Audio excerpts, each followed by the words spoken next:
name is Sal. And mine is Everly. And today we're going to be reviewing over the book that we read this semester, The Way of the Superior Man. Energy, trying to put male energy into the world is basically what they're trying to give. Like, it's from the point of view of, like, they want to reach the full, like, masculine potential, kind of like as the alpha male, it kind of seems like. And it's a self-help book for men in particular, and it helps with women troubles and relationship troubles and stuff like that. But for now, we'll jump into like the core content of the book. I thought was very strong in like application about this book. I think that it's like from the male point of view, reading this, if I were like depressed or needed a pick-me-up in like my self-worth, this would be a good book to like get me started on like the right path. Not necessarily some good practices in here, but like it would get the idea going of like alpha male. I don't know. Not that that's like, it's not for us, but Yeah. I could see how like a guy would like that. Yeah, And it would be helpful for them. I did like some of his things that he talked about in regards to like family life and The like, yeah, the childhood like father like relationship. yeah. That whole aspect was good. I liked him talking about like nurturing, like being there, but then like on occasions it would lead back to like harmful rhetoric about like how a man isn't supposed to like help out his wife and do like these sorts of things, which I was like, okay. Sometimes like the relationship with the mom was a little weird. Yeah. In the book, like he was very like sexual in his ways with like women and men, like even father and daughter. Like what was the way you put it?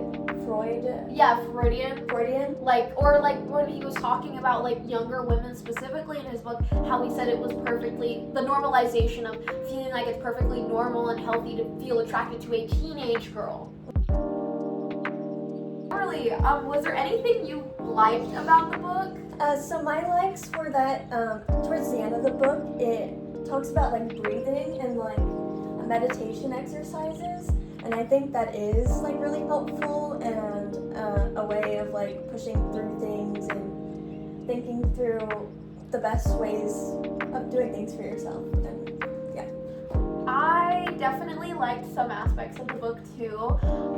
I really liked the way he approached men specifically in their relationships with their fathers and how that could potentially affect their relationships with their partners and the way they're treated. I also really liked some of his communication points at sometimes, but then I feel like the author would ramble on and it would get into something quickly like old-fashioned or misogynistic, which is like really unfortunate because there are like some good things, like in the yellow there's like some good things that he says, like right here, for example, life is not sustaining me, or there are no good women, and how he says like that's an unhealthy kind of mindset to have, and he acknowledges that, which I liked that.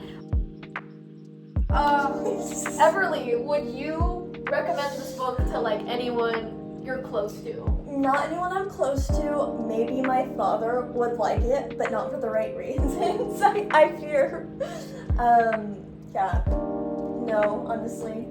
I personally would not recommend the book. What would you rate this book, Everly? Being nice, a 3. Yeah, like a generous 3. 3. If you're being nice, I'm being honest. Okay. I would give it like a 1.5. Like if I went on Amazon reviews, I would rate this a 1.5 because I don't think it's good. I don't think it has much of anything helpful to say, and anything helpful that it does have to say could be found in a profoundly better book. Yes, that's the thing that gets me is like the good parts of this book would be so much better in another book. Like it doesn't even compare. Yeah, comparing it to an actual health book. Yeah, 0. It's not very helpful at all. Yeah, it just wasn't like a good book. It wasn't fun. It wasn't, let's be honest, it just was not good. It's not fun to read either. It was like very slow and repetitive. Yeah, it was generally like a really really hard read, which is like really unfortunate because there are like some good things. Like in the yellow, there's like some good things that he says. Like right here, for example, life is not sustaining me, or there are no good women, and how he says like that's an unhealthy kind of mindset to have, and he acknowledges that, which I liked that. But there wasn't much of anything good. It had like a lot of negative like rhetoric inside of it, I would say. Yeah. For our key takeaway. Yeah. Yeah. Okay.